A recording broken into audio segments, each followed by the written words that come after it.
মিরপুরে গ্রামীণ ব্যাংকের প্রধান কার্যালয়ের সামনে অবস্থান করছেন অবসরপ্রাপ্ত কর্মকর্তা কর্মচারী যারা রয়েছেন তারা তাদের দাবি দিয়ে কিছুক্ষণ আগেই তারা এখানে এসেছেন এবং আমরা দেখতে পাচ্ছি যে প্রধান কার্যালয়ের সামনে যে জায়গাটুকু রয়েছে পুরো জায়গাতেই কিন্তু তারা ব্যানার নিয়ে দাঁড়িয়ে রয়েছেন এবং তাদের যে দাবি সেই দাবি আদায়ের লক্ষ্যে তারা বক্তব্য দিচ্ছেন মাইকে।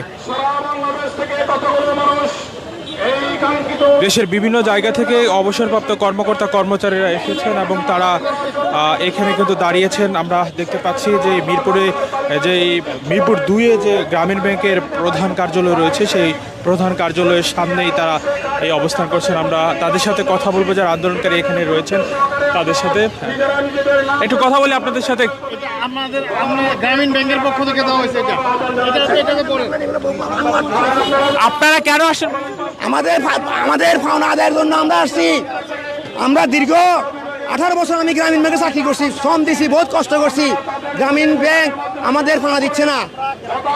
আমরা চাকরি ছাড়ার বয়স 15 বছর থেকে আমাদের পেনশন চালু হবে, এরা অযৌক্তিকভাবে আমাদের দাবি মানতেছে না। আমাদের দাবি আদায় করার জন্য আমরা এখান থেকে লড়বো না এক কদম। জি দাবি হলো আমাদের এই 2008 সালে আমি চাকরি ছাড়ছি, এরপর থেকে আমার চিকিৎসা ভাতা, বৈশাখী ভাতা, তারপরে আমার এগুলা বকেয়া পাবো। আমি 15 বছর চাকরি অতিক্রান্ত হলে আমার পেনশন চালু হবে। আমার দাবি নিয়ে আমি এখানে আসছি। কথা বলছিলাম একজন এখানে অবসরপ্রাপ্ত কর্মকর্তার সাথে। আপনাদের সাথে একটু কথা বলি, কি কি দাবি নিয়ে আসছেন? আমাদের মূলত সরকারি যে প্রজ্ঞাপন, দুইটা প্রজ্ঞাপন আছে, প্রজ্ঞাপনগুলো আদায়ের জন্য আমরা এখানে আসছি। মূলত দীর্ঘদিন থেকে এই প্রজ্ঞাপনগুলো গ্রামীণ ব্যাংক দিচ্ছে না। আমরা চাইতেছি প্রজ্ঞাপনগুলো গ্রামীণ ব্যাংক আমাদেরকে দিক। কোথা থেকে আসছেন? আমি আসছি টাঙ্গাইল থেকে, টাঙ্গাইল ধনবাড়ি।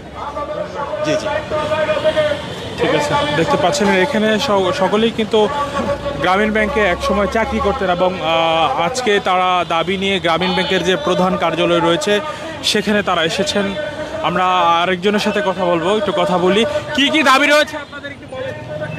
আমাদের দাবি হলো গ্রামীণ ব্যাংক অবসরপ্রাপ্ত কর্মকর্তা কর্মচারী কল্যাণের দাবি মূলত 2004 এবং 2015 সালের প্রজ্ঞাপন ছিল, 16 সালের প্রজ্ঞাপন ছিল, সরকারি প্রজ্ঞাপন ছিল যে এখানে যারা অবসরে যাবে গ্রামীণ ব্যাংক থেকে তারা অবসরে যাওয়ার পর থেকেই উৎসব ভাতা, চিকিৎসা ভাতা এবং বৈশাখী ভাতা পাবে।